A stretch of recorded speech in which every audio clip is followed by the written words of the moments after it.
ഒരാൾ മറ്റൊരാളോട് 100 രൂപ കടമായി ചോദിച്ചു. അപ്പോൾ മറ്റേയാൾ പറഞ്ഞു, ശരി, ഞാൻ തരാം. പക്ഷെ നീ തിരിച്ചു തരുമ്പോൾ 101 രൂപ എനിക്ക് നൽകണമെന്ന് ആവശ്യപ്പെട്ടു, നിബന്ധന വെച്ചു.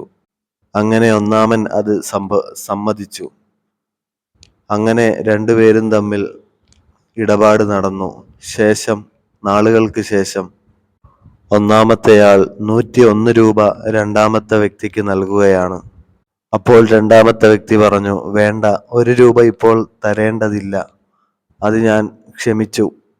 100 രൂപ തന്നെ തന്നാൽ മതി എന്ന് പറഞ്ഞാലും ശരി.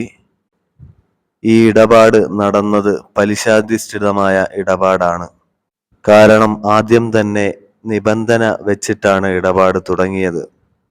1 രൂപ അധികപ്പറ്റ് നിബന്ധന വെച്ചത് പലിശാധിഷ്ഠിതമാണ്. അപ്പോൾ ലാസ്റ്റ് ഘട്ടത്തിൽ പലിശ വിട്ടുവീഴ്ച ചെയ്തു കൊടുത്താലും ശരി, നിബന്ധന വെച്ചത് പ്രകാരം ഇടപാട് നടത്തിയപ്പോൾ അത് പലിശാധിഷ്ഠിതമായ ഇടപാടാണ്.